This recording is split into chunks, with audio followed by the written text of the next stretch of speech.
কেতিয়াবা ৰাতিপুৱা বিশেষ কষ্ট কৰিবলৈ মন নাযায় আৰু পাতলকৈ কিবা এটা খাবলৈ মন যায় আৰু তেনেকুৱা মন হ'লেই মই মিঠাকৈ এই ৰেচিপিটো প্ৰায় বনাওঁ। এইটো এটা বিশেষ পিঠাৰ ৰেচিপি যিটো বনাইছোঁ মই চুজিৰে আৰু সম্পূৰ্ণ ৰেচিপিটো আপোনালোকক দেখুৱাম আৰু খাবলৈও খুবেই টেষ্টি হয় আৰু আপোনালোকেও নিশ্চয় ঘৰত বনাই ব্ৰেকফাষ্ট খাব পাৰিব।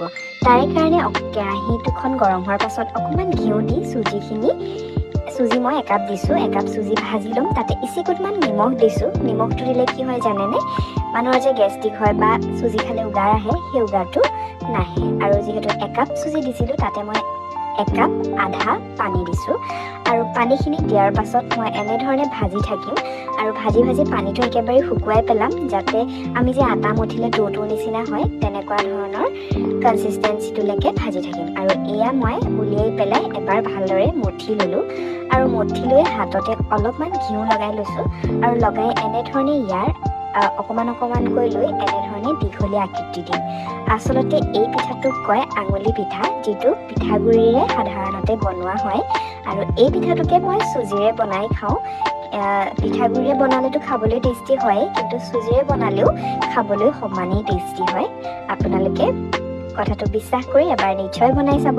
আৰু এনেধৰণেই চুজিৰে এয়া আঙুলিৰ আকাৰত মই বনাই ল'লোঁ।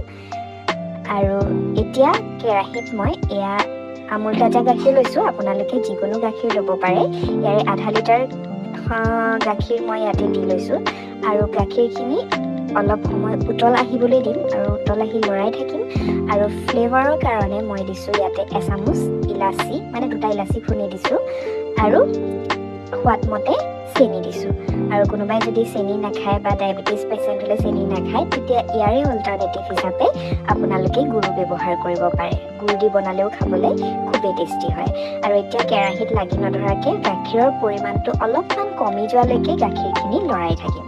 আৰু এতিয়া ইয়াতে মই এয়া চুজিৰে আকৃতি দি থোৱা আঙুলিৰ পিঠাখিনি দি দিলোঁ আৰু এইখিনি অকণমান সময় এনেধৰণেই অকণমান লৰাই উতল আহিবলৈ দিম। এয়া চাওক উতল আহিছে আৰু যেতিয়া এই আঙুলি পিঠাখিনি ওপৰত একদম উঠি আহিব, তেতিয়াই মই ইয়াতে খিচমিচ, অলপমান এলমণ্ডৰ কটা গুড়ি আৰু এচামুচ ঘিউ দি পুনৰ এবাৰ উতলিবলৈ দিম। আৰু এনেধৰণে আঙুলি পিঠা একেবাৰে সাজু হৈ গ'ল।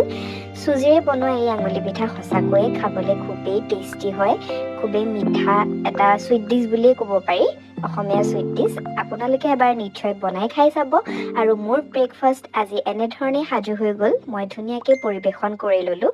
বাকী আপোনালোকে ভিডিঅ'টো চাই কেনে পালে কমেণ্ট কৰি জনাব। তেন্তে আজিলৈ আহিলোঁ, আকৌ নতুন এটা ভিডিঅ'ত লগ পাম। Bye bye.